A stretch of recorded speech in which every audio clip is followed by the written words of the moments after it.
Body डिटॉक्सिफिकेशनसाठी किंवा स्थूलपणा कमी करण्यासाठी किंवा अतिरिक्त मेद कमी करण्यासाठी तुम्ही जर मधाचं सेवन करत असाल तर आजचा व्हिडिओ जरूर पहा. नमस्कार, मी डॉक्टर पूनम वर्गज आणि आरोग्य आयुर्वेदा या माझ्या यूट्यूब चॅनलमध्ये तुम्हा सर्वांचं हार्दिक स्वागत करते. आजकाल आयुर्वेद बऱ्याच घरांमध्ये पोहोचलेलं आहे आणि लोक सर्रास मधाचं सेवन करत असतात, पण त्यामागचं लॉजिक त्यांना माहीत नसतं.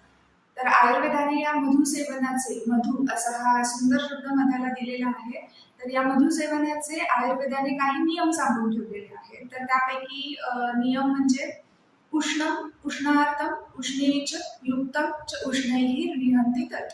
पहिला म्हणजे उष्ण.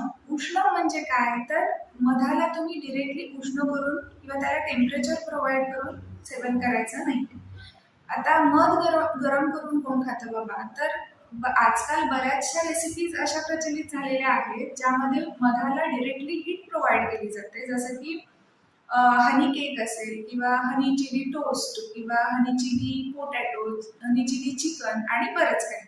तर अशा या फॅन्सी रेसिपीज ऐकल्या की आपल्याला मोह आवरत नाही त्यांना ऑर्डर करायचा, पण त्यांची निर्माण पद्धती हीच मुळात चुकीची असल्यामुळे ह्या रेसिपीज आपल्या आयुष्यासाठी घातक ठरू शकतात.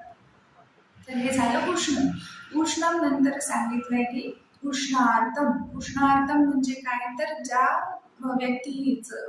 व्यक्तीची प्रकृती ही उष्ण आहे किंवा ज्या व्यक्तीला उष्णतेचा त्रास होतो किंवा जो आत्ताच उन्हातून फिरून आलेला आहे, तर अशा व्यक्तींनी मधाचं सेवन हे टाळायचं.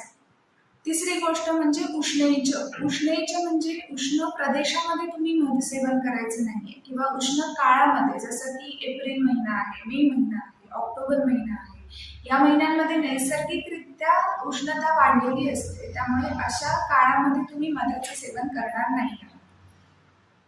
चौथं म्हणजे युक्तम उष्णैः, म्हणजेच उष्णैः उष्ण पदार्थांबरोबर मिश्रित करून मधाचं सेवन तुम्हाला करायचं नाही. जसं की आजकाल बऱ्याचदा गरम पाण्यासोबत मधाचं सेवन केलं जातं जेणेकरून वजन कमी होईल, पण ही मुळात वीर्य विरुद्ध असल्यामुळे हे कॉम्बिनेशनच चुकीचं आहे आणि अशा कॉम्बिनेशनचा जर रेग्युलर यूज केला गेला तर त्याचे विषवत परिणाम तुम्हाला तुमच्या शरीरावर दिसू शकतात.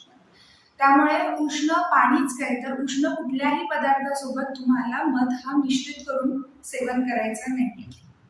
तर असे काही नियम, मधु सेवनाचे काही नियम आयुर्वेदाने सांगितलेले आहेत.